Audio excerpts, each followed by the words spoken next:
त्यसैगरी क्लोजिङ रिमार्क्सको लागि म आग्रह गर्न चाहन्छु आजको यस कार्यक्रममा रियल इस्टेटका क्षेत्रबाट प्रतिनिधित्व गर्नुभएका अङ्कित सिंह परमारज्यू।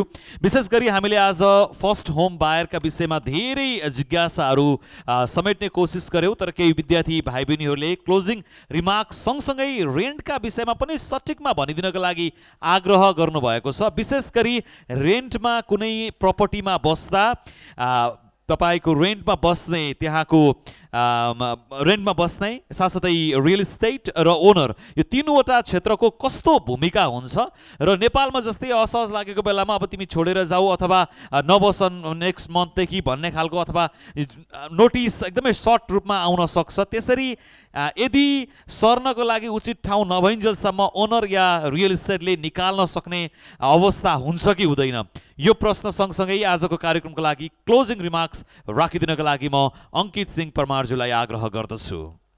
धन्यवाद मदनजी। रेन्टको विषयमा चाहिँ हेर्नुहोस्, अब रियल इस्टेटमा चाहिँ कस्तो हुन्छ भने चाहिँ डिफ्रेन्ट डिपार्टमेन्टहरू हुन्छ र रेन्टल डिपार्टमेन्ट इज डिफ्रेन्ट है। अब मलाई चाहिँ त्यति धेरै ज्ञान चाहिँ रेन्टलको बारेमा छैन र जहाँसम्म मैले बुझेको छु कुनै पनि रेन्ट यहाँ अस्ट्रेलियामा कुनै घर भाडामा लिनुभन्दा अगाडि एउटा कन्ट्र्याक्ट साइन गरेको हुन्छ र एज पर द कन्ट्र्याक्ट नै फलो गर्नुपर्ने हुन्छ। ह्याभिङ सेड द्याट कोही विद्यार्थी साथीहरू कसैलाई त्यस्तो केही छ भने सफा स्टेट एजेन्ट्सको फेसबुक पेजमा एउटा मेसेज पठाएर उहाँले आफ्नो जिज्ञासा राख्न सक्नुहुन्छ र हाम्रो रेन्टल म्यानेजरले केही उहाँहरूलाई त्यही अनुसारको एक्सप्लेन गर्न सक्नुहुन्छ र सायद म त्यति नै हो यो उसको बारेमा। र एज अ क्लोजिङ रिमार्क्स मैले 3-4वटा कुरा म एज अ फर्स्ट होम बायरहरूलाई स्पेसली रिक्वेस्ट गर्न चाहन्छु। फर्स्टली हामीले अब अराउन्ड 3 इयर्स भयो यो इन्डस्ट्रीमा काम गरेको र धेरैजनासँग भेट भयो र धेरैलाई हेल्प पनि गर्न पायौँ।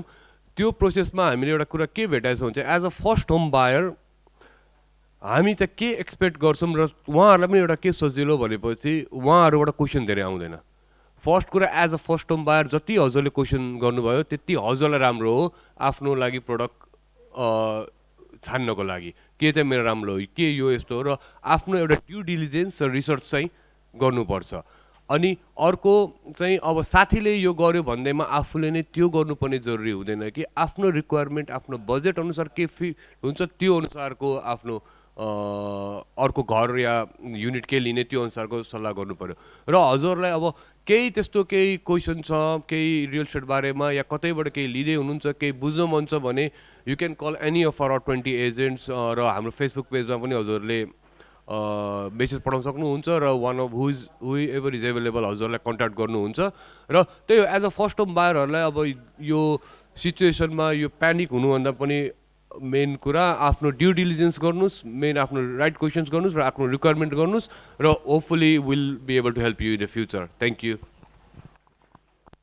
धेरै धेरै धन्यवाद अङ्कित सिंह परमारज्यू। त्यसै गरी आजको यस कार्यक्रमको लाइसेन्स कन्भियन्सर साथसाथै कानुनी सम्बन्धी जानकारी दिने कन्भियन्सर तारा पाण्डेज्यूलाई पनि फर्स्ट होम बायर विशेष गरी जो अस्ट्रेलियामा घर खरिद गर्न खोज्दै हुनुहुन्छ उहाँहरूलाई तपाईँ विशेष के भन्न चाहनुहुन्छ? तपाईँले देखेका कानुनी झन्झट उहाँहरू जानकारी नहुँदाखेरि परेका समस्याका विषय अन्तिम समयमा आएर विभिन्न खालका अप्ठ्याराहरू भोग्नुपर्ने खालका परिस्थितिहरू तपाईँले देखिसक्नु भएको छ। यो देखिसकेपछि तपाईँको अनुभवका हिसाबले उहाँहरूलाई के कस्तो सल्लाह दिन चाहनुहुन्छ र आजको यस कार्यक्रमको क्लोजिङ रिमार्क्सहरू तपाईँको आफ्नो भनाइहरू के राख्न चाहनुहुन्छ? Thank you Madanji. म फर्स्ट होम बायरलाई स्पेसली जो पहिलोचोटि मार्केटमा पस्दै हुन्छ उहाँहरूलाई गाइड गर्नलाई डिफ्रेन्ट स्टेप्स छँदैछ। ब्रोकरसँग जानुहुन्छ, ब्रोकरले गाइड गर्नुहुन्छ, एजेन्टहरूतिर जानुहुन्छ, एजेन्टले गाइड गर्नुहुन्छ।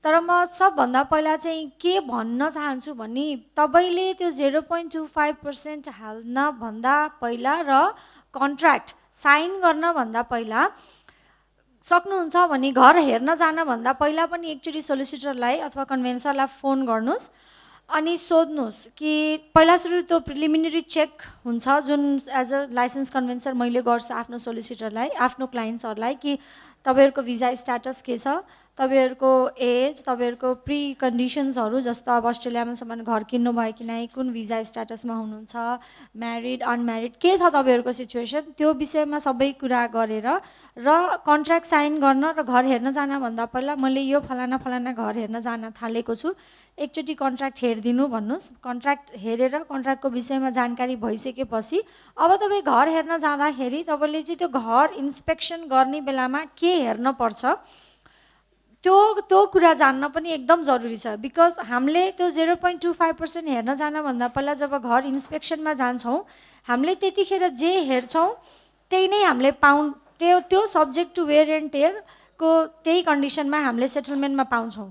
र तपाईँले साइन गर्नभन्दा पहिला प्रपर्टी कथन काट राम्ररी चेक गर्नु भएको छैन, जस्तो कि अब घरमा फ्रिज छ, वासिङ मेसिन छ, ड्रायर छ, अनि यो सबै एयर कन्डिसनिङ छ, हेर्दाखेरि चाहिँ सबै छ है, ल यो सबै तेरो हो दिने हो भन्दा हो दिने हो, तर एकचोटि एयर कन्डिसन अन गरेर हेरेर त्यो चल्छ कि चल्दैन भन्ने पनि चेक गर्न एकदमै आवश्यक छ। घर चाहिँ तपाईँले किन्नुभयो 4वटा एयर कन्डिसनिङ छ, वा मैले 4वटा कोठा छ 4वटा एयर कन्डिसनिङ छ भन्नुहुन्छ भने एकचोटि त्यो 4वटै एयर कन्डिसनलाई चेक गरेर पनि हेर्नु होला कि त्यो चल्छ कि चल्दैन। चलेन भने तपाईँको मिनिमम 2000 भयो भने पनि 8000 तपाईँको भ्यालु त्यहीँ घट्छ। एकचोटि हामीले साइन गरेर त्यो एयर कन्डिसनिङ चले छैन र पछि तपाईँले फाइनल इन्सपेक्सन जाँदाखेरि थाहा पाउनुभयो त्यो एयर कन्डिसनिङ चल्दैन भने थाहा पाउने, त्यो भेन्डर ल्याएर तपाईँलाई बनाइदिन्न र एजेन्टले पनि दिन मिल्दैन। सो त्यही भएर एकचोटि कागज साइन गर्नभन्दा पहिला र घर हेर्न जानभन्दा पहिला सोलिसिटरलाई फोन गर्नुहोस्, कुरा बुझ्नुहोस्, अनि त्यसपछि बल्ल अगाडि इन्सपेक्सनमा गएर कानुनी कागज साइन गर्नु। म चाहिँ त्यही सल्लाह दिन चाहन्छु। Thank you. धेरै धेरै धन्यवाद तारा पाण्डेज्यूलाई यो जानकारीको लागि। र साथसाथै आजको यस कार्यक्रमलाई तपाईँहरूको माझमा पुर्याउनको लागि महत्त्वकानी भूमिका खेल्नुहुने लाहोरी टिभी अस्ट्रेलियाका निर्देशक जीवन डीसीज्यूलाई पनि क्लोजिङ रिमार्क्स राखिदिनको लागि म आग्रह गर्दछु। सबैजनालाई थ्याङ्क यू सो मच। अनि उपस्थित सबैजनालाई यो प्रपर्टी इन्भेस्टमेन्ट चाहिँ राम्रो हो भन्ने विश्वास लागेर नै आज यो प्रोग्राम हामी गर्दैछौँ। अस्ट्रेलियामा चाहिँ प्रपर्टीमा चाहिँ इन्भेस्ट गर्दा राम्रो छ भन्ने लागेर गरे हो। र अर्को कुरा चाहिँ यो प्रोग्रामले चाहिँ तपाईँहरूलाई या आज यो कार्यक्रम हेरिरहनु भएका दर्शकहरूलाई चाहिँ आफूले चाहिँ प्रपर्टीमा चाहिँ इन्भेस्ट गर्नको लागि चाहिँ एक किसिमको कन्फिडेन्स पाउनुभयो होला, ज्ञान गर्नुभयो होला भन्ने आशा लिएको छु। र सबैजनाले हामी 1-to-1 पनि केही प्रश्नहरू छ भने हाम्रो प्यानलिस्टहरूसँग राख्न सक्नुहुन्छ अबको क्रममा, र हामी सबैजना चाहिँ सँगै खाना खाएर मात्रै छुटौँ भन्दै thank you so much. Lahori TV अस्ट्रेलियाको प्रस्तुति urban homes property investment expo 2020 आज यस माहौलमा थर्ड आई रेस्टुरेन्टमा बसेर हामी 50 जनाको सहभागिताका बीचमा अस्ट्रेलियाको प्रपर्टी मार्केटका विषयमा जानकारी लिने र घर कसरी खरिद गर्न सकिन्छ, कुन कुन प्रक्रियाबाट जानुपर्छ भन्ने विषयमा कुराकानी गर्यौँ। आजको यस कार्यक्रमलाई नेप्लिज अस्ट्रेलियन युथ एसोसिएसन नयाँ, त्यसै गरी DND कन्भिन्सिङ अजी finance and home loans, sapphire state agents र विशेष धन्यवाद ग्यारेज 24 प्रोडक्सन तथा केनेट प्रधानज्यू जो आजको कार्यक्रमको साउन्ड इन्जिनियरको रूपमा र साथसाथै सम्पूर्ण टेक्निकल रूपमा बस्नुभएका सम्पूर्ण साथीहरूलाई पनि हामी हृदयदेखि नै आभार प्रकट गर्न चाहन्छौँ। र विशेष गरी हार्दिक आभार आजका चारैजना प्यानलिस्टहरू विष्णु हमालज्यू, ज्ञानेन्द्र कार्कीज्यू, त्यसै गरी अङ्कित सिंह परमारज्यू र तारा पाण्डेज्यूलाई पनि हृदयदेखि आभार